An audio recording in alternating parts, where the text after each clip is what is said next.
नमस्कार, मैं हूं शुभम कुमार और आप देख रहे हैं पब्लिक न्यूज़ 24 बिहार। आज हमारे साथ स्टूडियो में हैं मनीष यादव जी, जो कि पूरे सीमांचल में किसी परिचय का मोहताज नहीं, ये एक आरजेडी नेता भी है। आइए इनसे कुछ बातचीत करते हैं विकास के मुद्दे पे कि जो यहाँ की जनता ने इन्हें ऐतिहासिक जीत दर्ज करवाया है, तो किस तरह से जनता को श्रेय जाता है सर?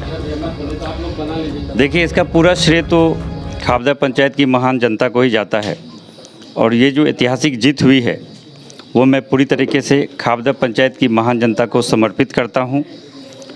और जिन मुद्दों पे आम जनता ने मुझे मौका दिया है और जो चुनाव प्रचार के वक्त जो मेरा संकल्प था, जो उसको चुनावी घोषणा पत्र आप कह सकते हैं, उस संकल्प के माध्यम से जो बातें हमने रखी वो आम जनता को उनके दिल तक चुभी, उनको पसंद आई और उन्होंने मन से मनीष को और मेरी धर्मपत्नी मनीषा कुमारी के ब्रश छाप के चुनाव चिन्ह को अपना पूरा समर्थन दिया, आशीर्वाद दिया। और यही एक कारण है कि आज मैं इस वक्त आपके साथ साक्षात्कार में बैठा हूँ। मनीष जी, मैं आपसे जानना चाहूँगा, अग्रिम 5 वर्षों में, क्योंकि मुखिया का जो चुनाव होता है वो 5 वर्षों में होता है, तो जो आपको यहाँ की जनता, खाबदे कनेली की जनता ने आपको 5 वर्ष दिए हैं, इस 5 वर्षों में क्या कुछ विकास करना चाहेंगे और सबसे पहली प्राथमिकता आपकी क्या रहेगी? देखिए, सबसे पहली प्राथमिकता तो यही रहेगी कि जो करप्शन के साथ कोई कंप्रोमाइज़ नहीं, जीरो टॉलरेंस जो है करप्शन के साथ, जो एक कैंसर की तरह करप्शन हर एक विभाग में, हर एक क्षेत्र में, चाहे वो स्थानीय स्तर पे प्रतिनिधि के माध्यम से हो या प्रखंड स्तर पे जो विभागीय माध्यम है, तो वहाँ पे करप्शन को जड़ से समाप्त करना। जो भी योजना है उसका पूरा का पूरा पैसा लाभार्थी के हाथ में पहुँचना, उसमें चवन्नी की भी कोई दलाली, घूसखोरी या रिश्वतखोरी ना हो, ये मेरी पहली प्राथमिकता होगी।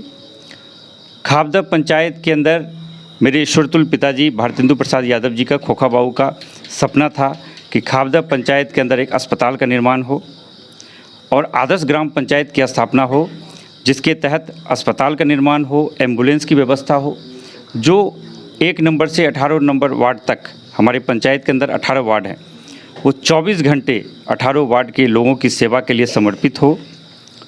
उसके अलावा हमने एक अनोखी पहल की है जिसमें जो देश के प्रधानमंत्री आदरणीय श्री नरेंद्र मोदी जी का जो ड्रीम प्रोजेक्ट है शौचालय योजना, जिसमें घर घर तक शौचालय पहुंचाने की बात थी, लेकिन आपको पता है कि उसमें भी कई प्रकार की विसंगति पाई जाती है, कई प्रकार की अनियमितता देखी गई है। तो वो घर घर तक शौचालय हो, उसकी निगरानी के अलावा हमने एक अनूठी योजना बनाई है कि प्रत्येक वार्ड में एक सुलभ शौचालय की व्यवस्था हो, ताकि देश की आज़ादी के 74 साल बाद भी रात के अंधेरे में हमारी माँ बहन को शौच के लिए बाहर जाना पड़ता है, उनको शर्मिंदा ना होना पड़े। तो प्रत्येक वार्ड में एक सुलभ शौचालय की व्यवस्था हो। जो हमारी बहनें हैं जो पढ़ाई करने के बाद भी बेरोजगार हैं, तो गांव के पंचायत के स्तर पे उनके लिए एक सिलाई मशीन प्रशिक्षण केंद्र की स्थापना हो और छोटे छोटे लघु उद्योग को बढ़ावा देने की हमारी कोशिश रहेगी।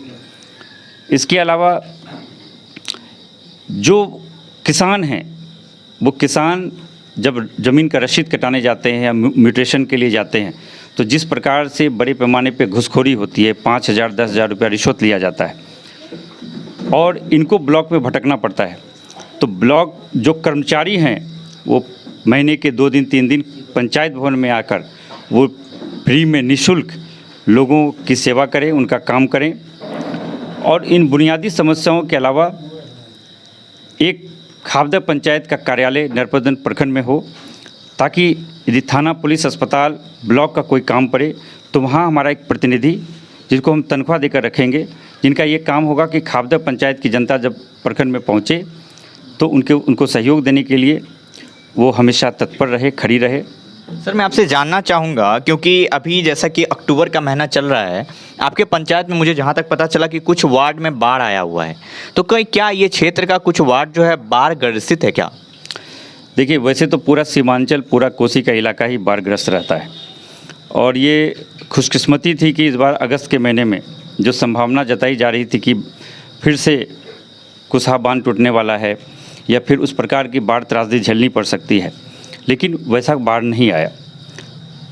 पिछले 2-3-4 दिनों में एक कहीं पे बांध टूटा है, जिसकी वजह से वो पानी आया है। उसको हम राष्ट्रीय आपदा या उस प्रकार की आपदा नहीं मान सकते फ़िलहाल। वो पानी निकला है जिससे फसल बर्बाद हुआ है। धान और मक्के की फसल जो है बुरी तरह से बर्बाद हुई है, जिसके लिए आज हमने खुद से जाकर, कमर भर पानी था, हमने निरीक्षण किया है। वहीं से हमने बीडीओ साहब को रिपोर्ट की है, वीडियो भेजे हैं, पिक्चर्स भेजे हैं। और हमारी ये कोशिश है कि घर में जो पानी लगा हुआ है वो एक प्राकृतिक आपदा समझकर ऊपर वाले से मनाते हैं जल्द से जल्द पानी का निकासी हो। लेकिन जो फसल बर्बाद हुआ है उसका मुआवजा सरकार से मांग करते हैं कि वो यथासंभव जल्द से जल्द वो सरकार की तरफ से जो किसान जो आज त्राहिमाम कर रहे हैं, कराह रहे हैं इस बाढ़ की वजह से, उनको मुआवजा मिले। इसके लिए हमारी पूरी पहल है। हमने बीडीओ साहब से भी बात की है, हम उच्च स्तरीय जो विभाग के लोग हैं उनसे भी कल मिलने जा रहे हैं। और हम खावदे पंचायत के लोगों को आश्वस्त करना चाहते हैं, अपने किसान भाइयों को आश्वस्त करना चाहते हैं, बाढ़ हो कि तूफ़ान हो, कुछ भी हो, आपने जिसको सेवक चुना है, जिसको चौकीदार चुना है, वो बिल्कुल चौकस है आपकी सुरक्षा के लिए, आपकी रक्षा के लिए। और एक प्रहरी बनकर वो चौकीदारी करेगा। और यहाँ पे बाढ़ हो, किसी भी प्रकार की बात हो, उसके लिए हम सजग हैं, सतर्क हैं। सर, मैं आपसे जानना चाहूँगा सरकार से आपकी क्या मांग है, क्योंकि बाढ़ का समय नहीं था फिर भी अचानक बाढ़ आई हुई है, तो किस तरह से आपकी क्या मांग है? देखिए, अभी जो ये बाढ़ आई है या जो बाढ़ का पानी आया है, वो उसका फैलाव इस प्रकार का नहीं है जिस पे अभी बहुत ज़्यादा चिंतन करने की आवश्यकता है। ये निश्चित रूप से कई घरों में पानी गया है और उम्मीद करते हैं कि 2 से 3 दिनों में ये पानी निकल जाएगा। इसको बहुत भयावह स्थिति बनाने की बात भी नहीं है। जहाँ तक फसल नुकसान हुआ है तो मुझे पूरी उम्मीद है कि सरकार इस पर निगरानी रखे हुए है।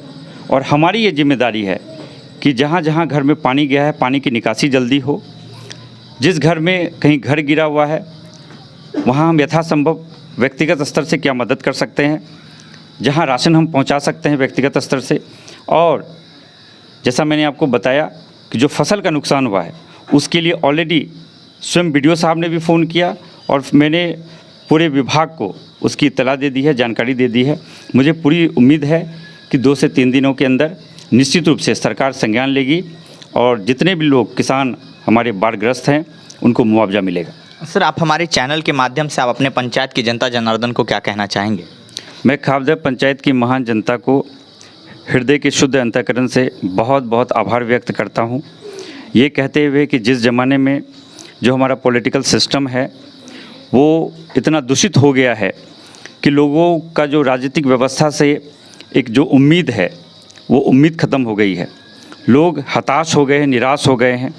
ऐसे में जहाँ पे लोगों को लगता है कि सिर्फ दारू और पैसा बांटकर ही चुनाव जीता जा सकता है, दबंगई पर, मसल्स पावर पर चुनाव जीता जा सकता है, वहाँ पे पूरे बिहार में शायद खावदा पंचायत अपने आप में एक अपवाद है जहाँ बगैर एक चवन्नी खर्च किए हुए, बगैर कोई दारू बांटे हुए एक हज़ारों वोट के मार्जिन से चुनाव जिताना, ये खावदा पंचायत की महान जनता के विवेक पर, और इसके लिए मैं उनको दिल की गहराई से बहुत बहुत शुक्रिया अदा करता हूं। और साथ ही साथ मैं ये भी कहना चाहूँगा कि मैंने अपने चुनाव प्रचार में जब चुनाव प्रचार के माध्यम से जब मैं भाषण करता था तो खुलेआम मैं ये कहता था कि मैं मुखिया ना बनूं ये कबूल है, लेकिन मैं अपने सिद्धांत से समझौता नहीं करूंगा। ना दारू पैसा बांटूंगा और ना बांटने दूंगा।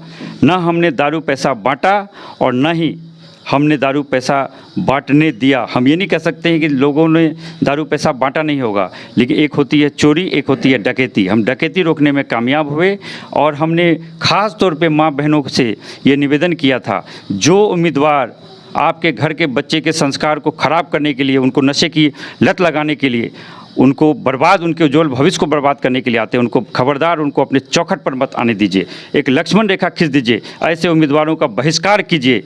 मैं धन्यवाद देता हूं उन माँ बहनों का जिन्होंने घर से निकलकर मनीष के लिए वोट किया, क्योंकि मनीष ने कहा था मनीष यदि मुखिया बनेगा तो खावदा पंचायत के नौजवानों को प्रेरित करेगा कि वो डॉक्टर बने, इंजीनियर बने, आईएएस बने, आईपीएस बने, बैंक में जाए, रेलवे में जाए। दूसरे उम्मीदवार कहते थे कि बेटा एक बोतल ले लो, वोट दे दो, 500 रुपया ले लो, 1000 रुपया ले लो, एक वोट दे दो। तो ये फ़र्क हमारी महिला शक्ति ने, नारी शक्ति ने, मातृशक्ति ने समझा और उन्होंने दिल खोल कर मनीष के लिए वोट किया। एक मौका मनीष को दिया है और मनीष तमाम जो बुजुर्ग अभिभावकगण थे, जो मातृशक्ति, नारी शक्ति और जो हज़ारों की संख्या में जो छात्र और नौजवान मेरे साथ थे, उनका मैं कर्जदार हूँ, आजीवन ऋणी हूँ।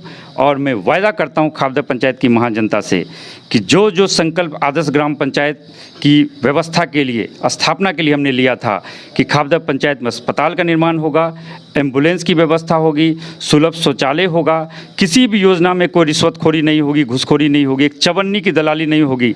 और यहाँ से यदि कोई ब्लॉक जाता है, थाना जाता है, तो थाने में भी थानेदार को 10 बार सोचना पड़े कि हम यदि एफआईआर लिखने में कोई घुसखोरी करते हैं कि बीडीओ और सीओ उनको ये 10 बार सोचना पड़े। खाबदे पंचायत की जनता आई है तो उनको अदब से, सम्मान से वो उठकर उनको सलाम करे, उनको नमस्ते करे।